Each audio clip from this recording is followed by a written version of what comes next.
Last week, I wrote a post about the sort, the idea that um, there's a lot of systems in the world that incentivize people and enable them to maximize their productivity. And this provides a lot of benefits to the world, but it also comes with some costs, especially costs for those who get sorted. Um, there's a lot of good things that come out of it. You have access to money, you can go on nice vacations, you can buy cool things. But it also comes with some real, I would say, like a real like psychological toll or like spiritual toll on a person. So I wanted to talk a little bit about that today, and I decided to do it as a video uh, because I also wanted to talk a bit about my own experience being sorted, and I thought this is maybe a little nicer format for that. So for myself, I grew up on what I would say is the edge of the sort.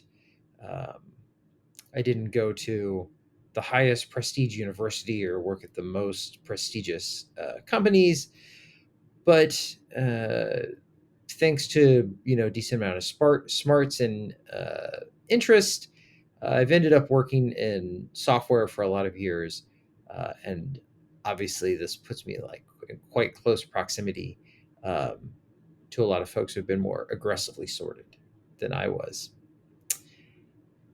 So growing up, my I had a lot of expectations put on me. Uh, Early on, they did some IQ testing, put me in gifted programs, um, and really ended up, um, developing this idea of myself that I should be always be able to do the best. I should be the smartest person in the room. And for a long time, that got reinforced because it was just true. I think it wasn't really until maybe high school that I started to meet other people that felt like they seriously rivaled me in some way. And it wasn't really until I was in grad school that I even encountered any like situations that I couldn't just sort of float my way through, right? Like high school and undergrad, I never studied for anything. Didn't develop any study skills at all. Uh, I would do the work; it would just be correct without really studying. I show up, pass the test, get good grades. It was all just fine. Um, but yeah, then eventually I sort of hit this point where like I could no longer meet my own expectations anymore. These expectations that had been put on me and that I had been meeting, and then um, had like internalized, and it just couldn't happen automatically anymore. Um, at least to like continue to progress to say like the next level um, to just make the next thing happen. Right, I could no longer be the best. Um, without putting in some real work. So I floundered for a bit, for about a decade. And it took me a while to figure out how to, um, this is kind of a strange way to put it, but how to work, how to actually dedicate myself to something to make it happen, how to learn things when it doesn't just come automatic. And so eventually I did like sort this out. Maybe by the time of like 2017 or so, I feel like I was now at least to a point where, oh, okay, I can actually do things. I am not like the washed out gifted kid anymore, um, who is under fulfilling his potential. Which I should be clear, like, was not actually that bad, right? Like, I was working as a software engineer, making, plenty decent money. So don't get me wrong, this was not like failure in some absolute sense. It was only failure in this like relative sense to which uh, I had these expectations that I could do more. Um, and just to talk about that for a second, I think this is a problem that happens for a lot of people who get wrapped up in the sort. A lot of people experience imposter syndrome. I know I certainly dealt with a little bit of that. Um, what I dealt with more strongly, though, was just having these expectations for myself, expecting to be able to meet them and not being able to do it, and finding this quite frustrating and not understanding why I couldn't meet them. Um, and in the end, the answer was had nothing to do with how smart I was. It had everything to do with what is my ability to actually sit down and do the work that is necessary to accomplish the things that I'm trying to accomplish. So, as I said, I eventually sorted this out. Um, and now found myself regularly in situations encountering more of the folks who have been sorted, who have been caught up in the sort and pulled along, um, towards the top to work at the most prestigious firms, to work at the most prestigious universities, and to feel like they have permission to work on the hardest problems. Although I should be clear that honestly, I think everyone has permission to work on these problems. Um, And there's something interesting, I think, that happens about the culture that develops around people who have been very aggressively sorted in this way. Um, and it has a few key features that I feel like, I was a little bit like an anthropologist, able to be like looking from the outside in at this because this had not been my life the entire time. I had like washed out, you might say, for like 10 years. Now I am like back in, um, and I'm seeing this stuff a little bit as an outsider, not entirely. I'm good enough to be there, perhaps, um, but have not been living uh, this in the same way as some of my peers were.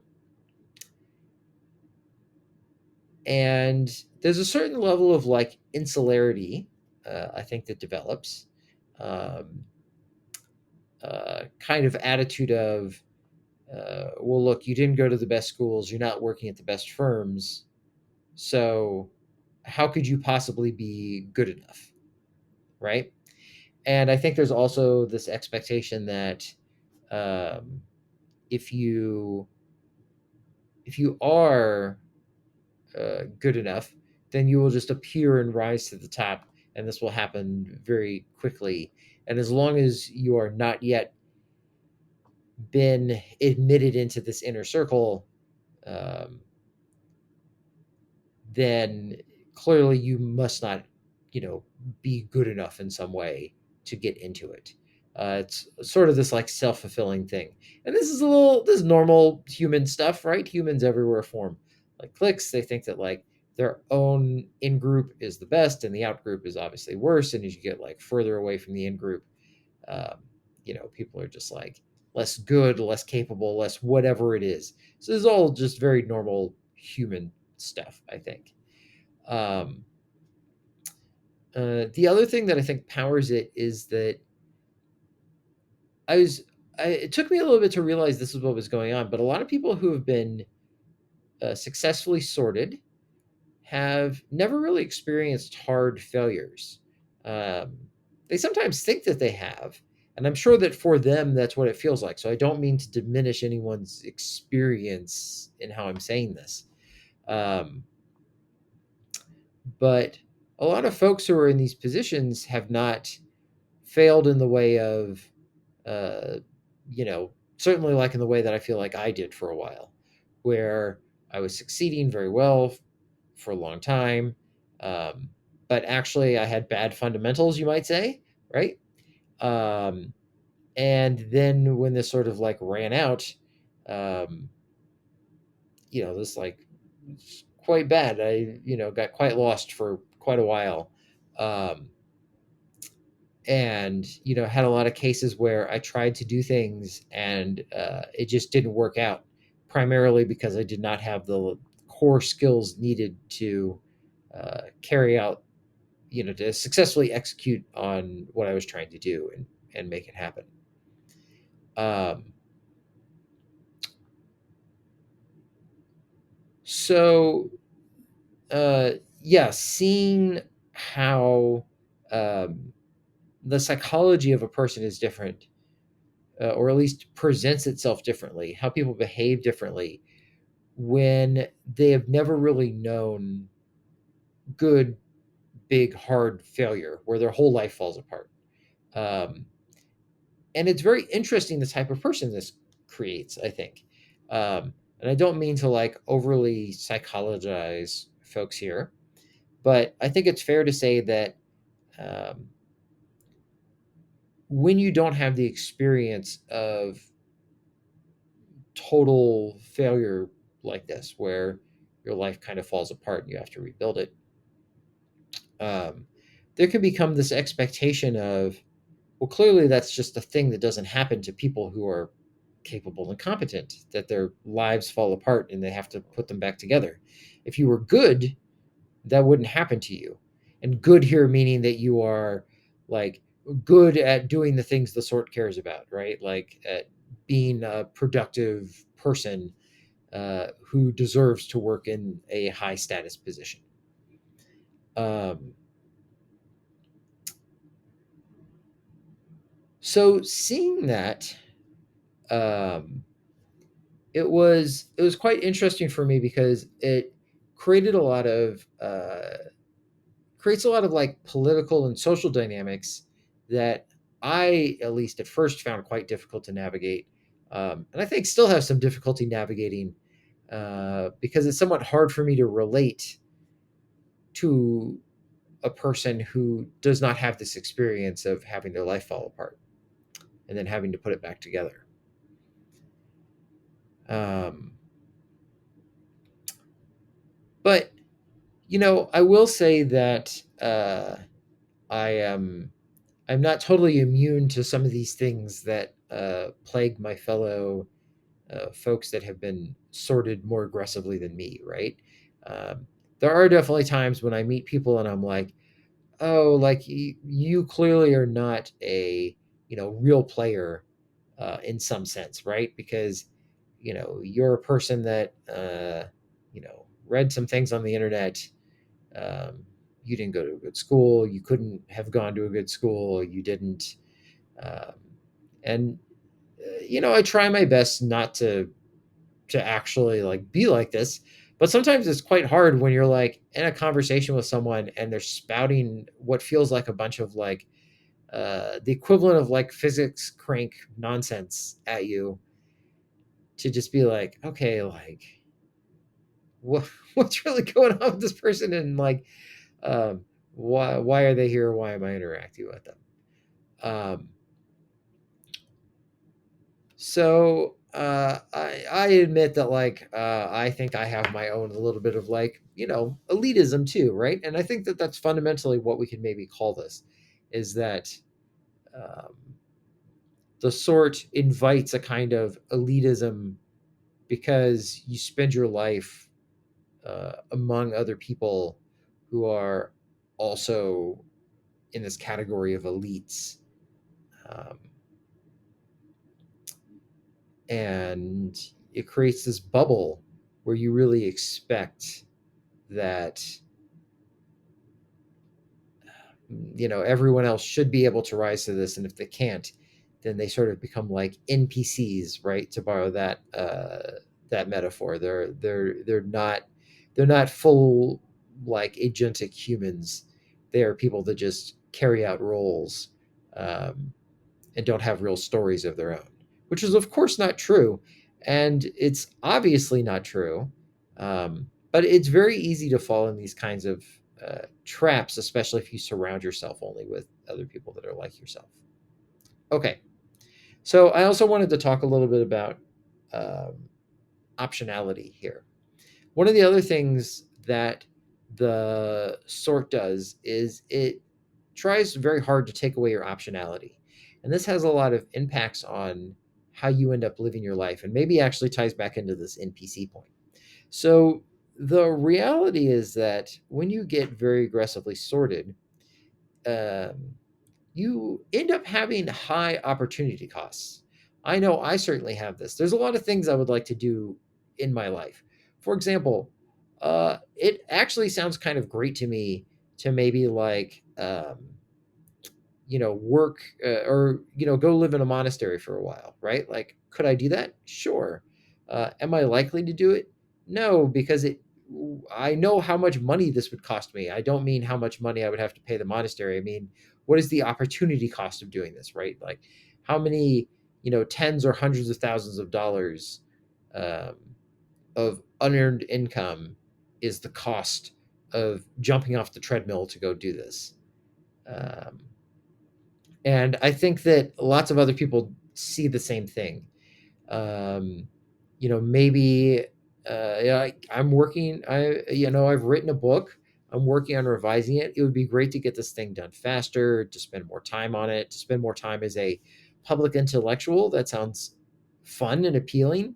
If anyone's interested in what I have to say, but it's very hard to make it go when I need to spend a lot of time doing other things to spend time at work. And this just becomes more aggressive the more you let yourself be sorted. Um, the work in particular really can take over someone's life to the point that um, there are many types of like activities and hobbies that I know people who are more aggressively sorted than I am who don't let themselves do because they're worried that, well, maybe this will like come back to reflect poorly on me, or alternatively, that they need to be engaged in the right hobbies to make the right connections with the right people in order to advance their career. Um, so the sort really does a lot to constrain someone's life, not in the same way that uh, the a lack of resources does, right? A lack of resources, if you don't have a lot of money, but you have a lot of time, there's a lot of things you can do with your life, but there's also things that you can't because you don't have the money to afford them. The sort works to create the opposite situation where you have plenty of money, but it does everything it can to eat all of your time um, and give you very little control over it. So you have the money to, go on a great vacation, but the only time you can go on that great long vacation is actually when you're between jobs, because when you're on the job, um, the idea of taking a month off is basically impossible. Even 2 weeks is kind of a lot, uh, especially at some jobs. So, um, yeah, it can. I guess what my point is here is that the sort um, creates this situation where it offers real benefits to the people um, that are chosen by it and are sorted up, um, but it does come with some real significant cost, both to the individual and I think to society at large, which I talked a little bit more about in the essay. Um, it made me happy enough to be here on the edge of the sort, um, and I frequently have to choose to resist becoming more sorted because there are things I want to do in the world that if I let the sort pull me up more aggressively, um, I can tell I will lose the ability to do. I won't have the time, or it will be in conflict. Where maybe, say, like I take a job where the things that I blog about would become a liability, and I can't do that anymore. So, I've sort of made my choice here to like try to strike a healthy balance of what I think is engaging with the sort enough to get some benefits from it, but not so much that I lose all of my personal time, all of my ability to pursue the things that I'm interested in and I want to do in this life. And everyone who's sorted it has to make the same sort of like decision for themselves. Are they going to try to strike a balance? Are they going to go all in? Maybe they'll strike a balance by, and a lot of people do this by going very hard and then taking time off to do something else. And they go back and forth rather than trying to have it be persistently balanced over time. Um, it's just different choices that different folks choose to make. We all have to make our own. So that's all I really had to say about that today. I want to thank you all for listening, or if you're looking at the transcript, reading it. Um, and I'll talk to you all later. Bye.